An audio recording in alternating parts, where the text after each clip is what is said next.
FN breaking news আপডেটে আপনাদের সকলকে স্বাগত। প্রথমেই বিশেষ খবর। জমি দখলের অভিযোগ পেলেই করতে হবে এফআইআর, কলকাতার সব থানাকে নির্দেশ লালবাজারের। জিএসটির আওতায় আসতে চলেছে পেট্রোল ডিজেল, কবে দাম কমবে বড় আপডেট দিলেন অর্থমন্ত্রী।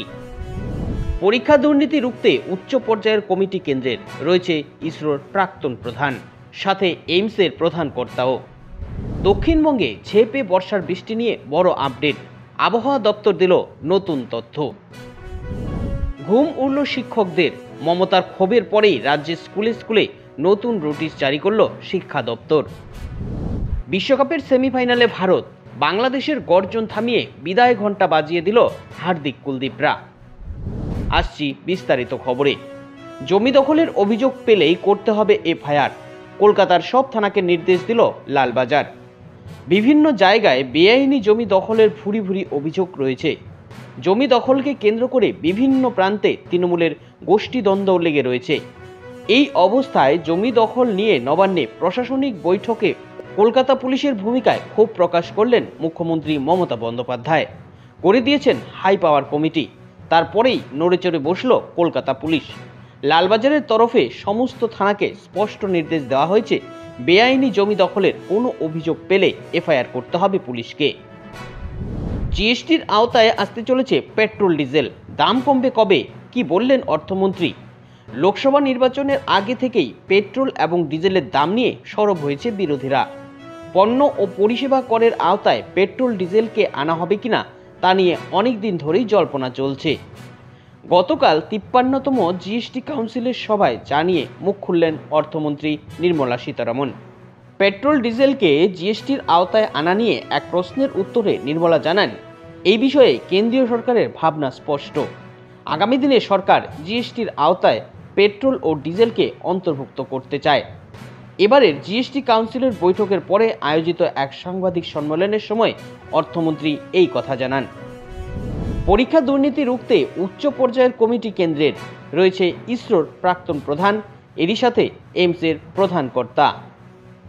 ডাক্তারির প্রবেশিকা পরীক্ষা নিটে প্রশ্নপত্র বিক্রি ও তারপরে প্রশ্নপত্র ফাঁসের জেরে কলেজের শিক্ষকদের যোগ্যতা নির্ণায়ক পরীক্ষা নেট বাতিল করতে হয়েছে সরকারকে। সুযোগ বুঝে তোপ দেখেছে বিরোধীরাও। এই অবস্থায় একটি উচ্চ পর্যায়ের কমিটি গঠন করল কেন্দ্রের শিক্ষা মন্ত্রক। ন্যাশনাল টেস্ট এজেন্সির যাবতীয় কার্যক্রম এবং কাজের পদ্ধতি খতিয়ে দেখবে এই কমিটি।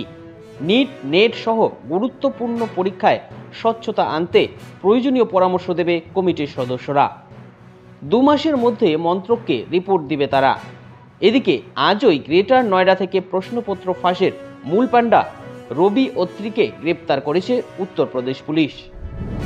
দক্ষিণবঙ্গে ঝেঁপে বর্ষা নিয়ে বড় আপডেট, আবহাওয়া দপ্তর দিল নতুন তথ্য। অবশেষে প্রতীক্ষার অবসান হয়েছে।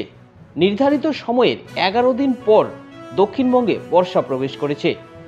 হাওয়া অফিস বলছে আগামী 24 ঘন্টায় দক্ষিণবঙ্গের সর্বত্র হালকা থেকে মাঝারি বৃষ্টি হবে।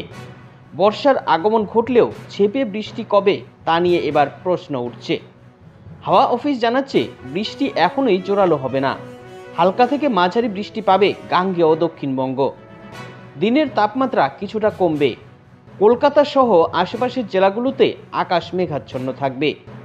কোথাও কোথাও বজ্রবিদ্যুৎ সহ বৃষ্টির সম্ভাবনা তৈরি হবে। আজ দক্ষিণবঙ্গে বৃষ্টি কম থাকবে, তবে মঙ্গলবার থেকে দক্ষিণবঙ্গে বৃষ্টি বাড়বে বলেই জানা যাচ্ছে, যদিও সেরকম ভারী বৃষ্টির সম্ভাবনা এখনই নেই বলেই জানা যাচ্ছে। ঘুম উড়ল শিক্ষকদের, মমতার ক্ষোভের পরেই রাজ্যের স্কুলে নতুন নোটিশ জারি করল শিক্ষা দপ্তর। তীব্র গরমের জেরে ক্রমাগত বাড়ছে বিদ্যুতের চাহিদা, ওদিকে তার সাথেই পাল্লা দিয়ে বাড়ছে বিদ্যুতের অপচয়। রাজ্যের প্রাথমিক হোক কিংবা মাধ্যমিক বা উচ্চ মাধ্যমিক, সব ক্ষেত্রেই প্রয়োজন ছাড়া ক্লাসরুমে লাইট ফ্যান চালিয়ে রাখার প্রবণতা রয়েছে। এবার এই সমস্যার হ্রাস টানতে ময়দানে নামলেন খোদ মুখ্যমন্ত্রী মমতা বন্দ্যোপাধ্যায়। কোনো কারণ ছাড়া স্কুলে অযথা ফ্যান লাইট চালিয়ে রাখা যাবে না বলে কড়া বার্তা দিলেন মুখ্যমন্ত্রী। মমতার বকুনি খেয়ে এবার তড়িঘড়ি পদক্ষেপ করল বিদ্যুৎ দপ্তর ও রাজ্য স্কুল শিক্ষা দপ্তর। টি-20 বিশ্বকাপের সেমিফাইনালে ভারত, বাংলাদেশের গর্জন থামিয়ে বিদায় ঘণ্টা বাজিয়ে দিলেন হার্দিক কুলদীপরা। টি-20 বিশ্বকাপে অপ্রতিরোধ্য দেখাচ্ছে ভারতকে। গোটা টুর্নামেন্টে এখনও পর্যন্ত অপরাজেয় টিম ইন্ডিয়া। শনিবার অ্যান্টিগায় বাংলাদেশকে এক পেশে ভাবে 50 রানে হারালো রোহিত শর্মারা। এই ম্যাচ জিতে কার্যত বিশ্বকাপের সেমিফাইনালে পৌঁছে গেছে ভারত। সুপার 8 পর্বে লাগাতার 2 ম্যাচ জিতে 4 পয়েন্ট হলো ভারতের। তারাই এখন গ্রুপ শীর্ষে রয়েছে। সেই সঙ্গে রোহিতদের হাতেই বেজে গেল বাংলাদেশের বিদায় ঘণ্টা। সুপার 8 পর্বে প্রথমে অস্ট্রেলিয়া ও পরে ভারত, পরপর 2 ম্যাচ হেরেছে নাজমুল হোসেন শান্তরা।